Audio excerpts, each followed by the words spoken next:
Viral होने वाली video जिसमें एक पेंगुइन अपने ग्रुप को छोड़कर अंटार्कटिका के पहाड़ों की तरफ अकेला चल पड़ता है। कई लोग इसे ह्यूमन बिहेवियर से रिलेट कर रहे हैं, जैसा कि डिप्रेशन, अकेले रहना या बिना किसी डर खौफ के इतने बड़े फैसले करना। पर हकीकत कुछ अलग ही मंजर पेश करती है। ये 2007 में रिलीज होने वाली documentary encounters at the end of the world का एक सीन है जिसे German film maker Werner Herzog ने रिलीज किया था। पर कौन जानता था कि करीब 20 सालों के बाद इस डॉक्यूमेंट्री का एक क्लिप सोशल मीडिया की जीनत बन बैठेगा। इस मासूम जानवर के रहन सहन और इसकी नेचर में इतनी तकलीफें और कुर्बानियां हैं कि यकीन करना मुश्किल है। ज़ेम टीवी की वीडियोस में एक बार फिर से खुशामदीद। नाजरीन, 2007 में German film maker Werner Herzog ने अपनी डॉक्यूमेंट्री में एक ऐसा मंजर पेश किया जिसने 2 दहाइयों बाद इंटरनेट की दुनिया में एक बड़ा सवालिया निशान छोड़ दिया है। इस क्लिप में एक एडिली पेंगुइन को अपनी कॉलोनी से अलग होकर समंदर के बजाय अंटार्कटिका के पहाड़ी इलाकों की तरफ जाते हुए दिखाया गया है। साउथ पोल में समंदर इन पेंगुइन्स के लिए खाना और जिंदगी का जरिया होता है, लेकिन ये अकेला पेंगुइन खाने को छोड़कर सीधा सीधा मौत की तरफ बढ़ रहा था, जहां ना खाना था और ना ही सर्वाइवल की कोई उम्मीद। इसकी क्या वजह हो सकती है? इसके लिए हमें पेंगुइन्स की नेचर के बारे में जानना होगा।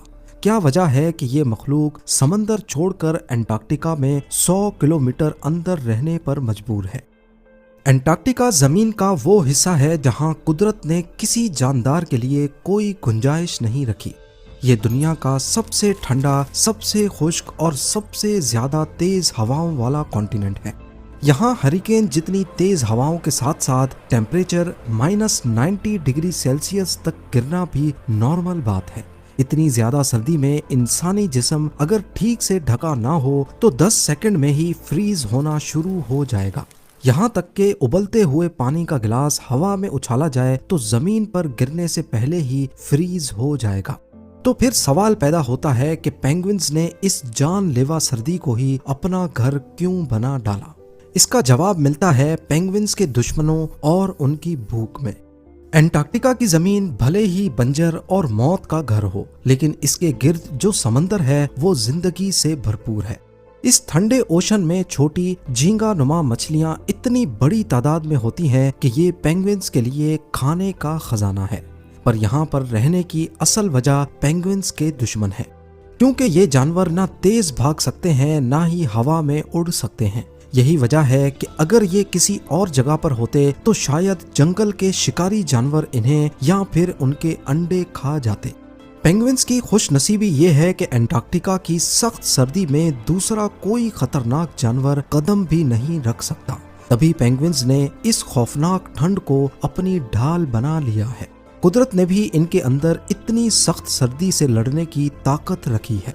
पेंगुइन्स की स्किन के नीचे फैट की एक मोटी लेयर होती है जिसे ब्लबर कहते हैं, और इनके पर इतने घने होते हैं कि बर्फानी हवाएं इनके जिस्म तक नहीं पहुंच सकती। बेशक अंटार्कटिका पेंगुइन्स के लिए कुदरत का एक तोहफा है, लेकिन कुदरत कोई भी चीज मुफ्त में नहीं देती। अगर इन्हें यहाँ दुश्मनों से पनाह मिलती है तो इसकी कीमत उन्हें हर साल मौत का मुकाबला करके चुकानी होती है। यूं समझ लें, हर साल पेंगुइन्स को जिंदगी और मौत का एक इम्तिहान पास करना होता है। अंटार्कटिका की बर्फानी दुनिया में हर पेंगुइन एक जैसे नहीं होते। यहाँ टोटल 5 किस्में पाई जाती हैं।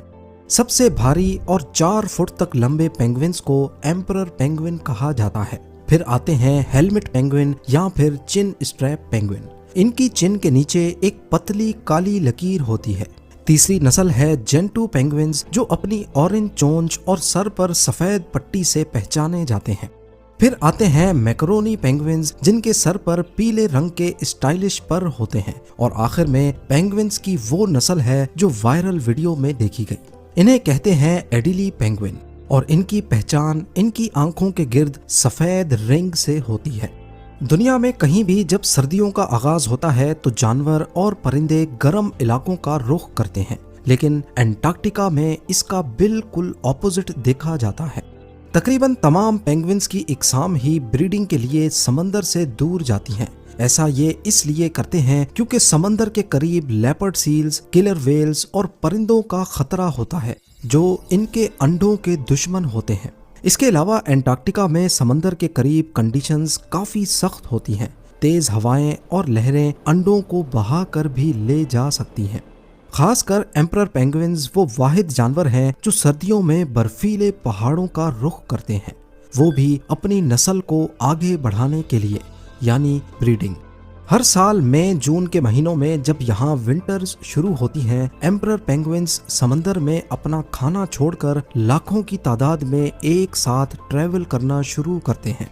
इनकी मंजिल होती है वो ब्रीडिंग कॉलोनी जहाँ ये खुद पैदा हुए थे, समंदर से 100 किलोमीटर दूर। ये सफर इतना मुश्किल होता है कि इनकी बॉडी की एनर्जी खत्म होने लगती है। ना ही रास्ते में इनके पास कुछ खाने को होता है और ना ही मंजिल पर। ब्रीडिंग कॉलोनी पहुंचकर ये अपना पार्टनर सेलेक्ट करते हैं। मेल पेंगुइन फीमेल को इम्प्रेस करने के लिए अजीब आवाजें निकालता है और सीना बाहर निकालकर गर्दन ऊपर नीचे करके डांसिंग जैसी मूवमेंट करता है। जो मेल ज्यादा सेहतमंद होता है उसकी सिलेक्शन जल्दी हो जाती है। मेटिंग करने के बाद फीमेल सिर्फ एक अंडा देती है और इस पॉइंट तक वो बिल्कुल एग्जॉस्ट हो चुकी होती है। इस पूरे प्रोसेस में पिछले 2 महीनों से कोई पेंगुइन कुछ नहीं खाता। आखिरी बार वो समंदर से जो कुछ खाकर निकले थे बस उसी पर गुजारा होता है और ये कुर्बानी उन्हें सिर्फ अपनी नस्ल बढ़ाने के लिए देनी पड़ती है। पर फीमेल पेंगुइन से भी ज्यादा बड़ी कुर्बानी मेल पेंगुइन देता है। अंडा देने के बाद फीमेल पेंगुइन इसको बर्फ पर टच किए बिना अपने मेल पार्टनर के पंजों पर ट्रांसफर करती है और फिर सारी फीमेल्स दोबारा समंदर की तरफ चल पड़ती हैं। इस दौरान मेल पेंगुइन्स जो ऑलरेडी 2 महीनों से भूखे हैं, अपने पंजों पर अंडा रखे इस तूफानी ठंडे मौसम में एक दूसरे के करीब करीब हो जाते हैं। इमेजिन करें अगले 2 महीनों तक ये बाप बिना कुछ खाए पिए बर्फानी तूफानों में -60 डिग्री सेल्सियस टेम्परेचर में खड़ा रहता है। वो अपनी जगह से हिलता तक नहीं ताकि अंडा नीचे गिरकर जम ना जाए। जब तक माँ वापस आती है, बाप तकरीबन 4 महीने भूख की वजह से अपना आधे से ज्यादा वजन खो चुका होता है। इस पॉइंट तक यानी अंडे से बच्चा निकलने से पहले सारी माएं वापस लौट आती हैं। पर अगर कभी ऐसा ना हो और माँ के आने से पहले ही बच्चा बाहर निकल आए तो मेल पेंगुइन अपने गले से एक खास दूध निकालकर बच्चे को पिलाता है। ये दूध उसकी बची कुची एनर्जी के आखिरी कतरे होते हैं। ये दुनिया का वो बाप है जो अपनी मौत की परवाह किए बगैर एक नई जिंदगी की हिफाजत करता है। मगर जब अंडे से बेबी पेंगुइन निकलने के करीब होता है और फीमेल्स अपना पेट भर के वापस लौट रही होती हैं, तो वो ब्रीडिंग कॉलोनी में एक खास आवाज से अपने पार्टनर को पहचानती हैं। फिर वो अंडा अपनी हिफाजत में लेती हैं और फिर सारे भूखे मेल पेंगुइन्स समंदर की तरफ चल पड़ते हैं। देखा जाए तो एम्परर मेल पेंगुइन्स सबसे ज्यादा कुर्बानी देते हैं, सिर्फ अपने बच्चे को बचाने के लिए। यही वजह है कि इन्हें दुनिया का बेस्ट डैड भी कहा जाता है। लेकिन क्या हर मेल पेंगुइन इतना ही केयरिंग होता है? शायद नहीं। एडिली पेंगुइन्स में मेल कुर्बानी देने में नहीं बल्कि चोरी में उस्ताद माने जाते हैं। जी हाँ, पेंगुइन की वही किस्म जो वायरल वीडियो में देखी गई। जहां एम्परर पेंगुइन अपनी कुर्बानी के लिए मशहूर हैं, वहीं एडिली पेंगुइन एंटार्क्टिका का सबसे शरारती और चालाक परिंदा माना जाता है। इनकी नेचर एम्परर से बिल्कुल अलग होती है। इनकी सबसे अजीब बात इनका घोंसला बनाने का तरीका होता है। एंटार्क्टिका की बर्फ पर घास या तिनका तो होता नहीं, तभी एडिली पेंगुइन्स पत्थरों से अपना घर बनाते हैं। जो मेल सबसे अच्छा घोंसला बनाता है, फीमेल की तरफ से उसकी सिलेक्शन के चांसेस काफी बढ़ जाते हैं। इनकी दुनिया में एक एक पत्थर की कीमत किसी हीरे से कम नहीं होती।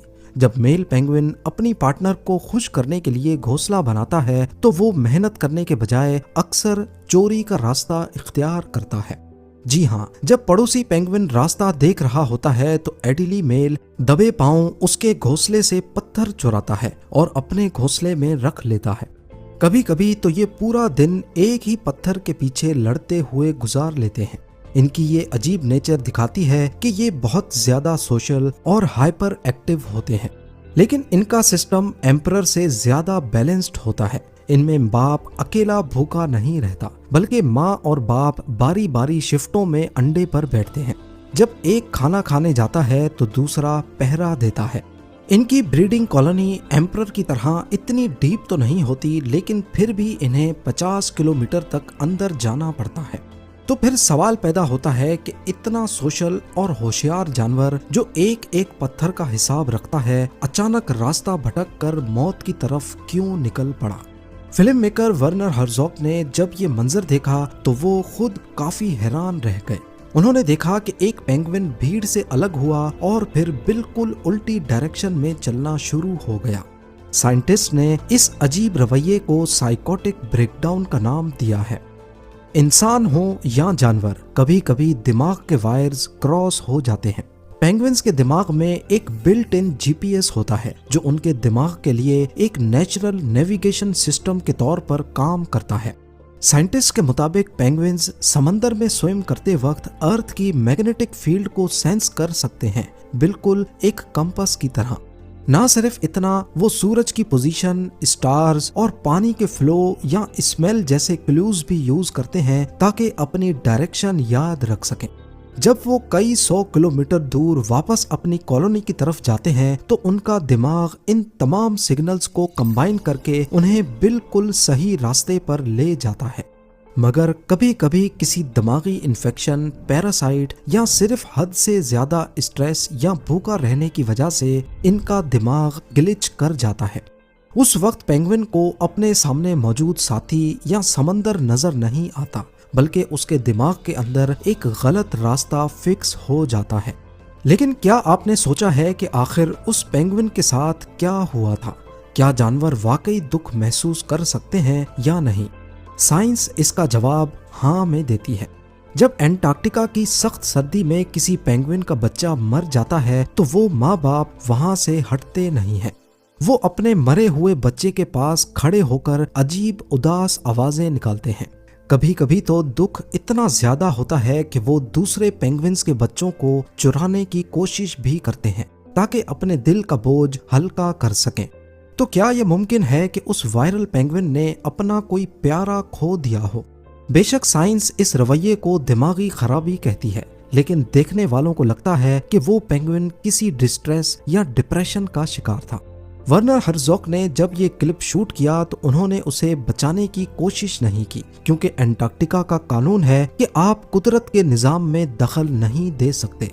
वो अकेला मुसाफिर पहाड़ों की तरफ चलता रहा जब तक वो आंखों से ओझल नहीं हुआ। वहां से आगे हजारों किलोमीटर तक सिर्फ बर्फ से भरे पहाड़ हैं, न मछलियां हैं और न ही पानी। वो पेंगुइन भूख और थकन से निढाल होकर कहीं बर्फ के ढेर में जम गया होगा। पेंगुइन्स की ये दुनिया हमें बहुत कुछ सिखाती है। एक तरफ एम्परर पेंगुइन है जो अपनी जान पर खेलकर नई जिंदगी बचाता है, और दूसरी तरफ वो भटका हुआ मुसाफिर है जो सब कुछ छोड़कर नामालूम मंजिल की तरफ निकल पड़ा।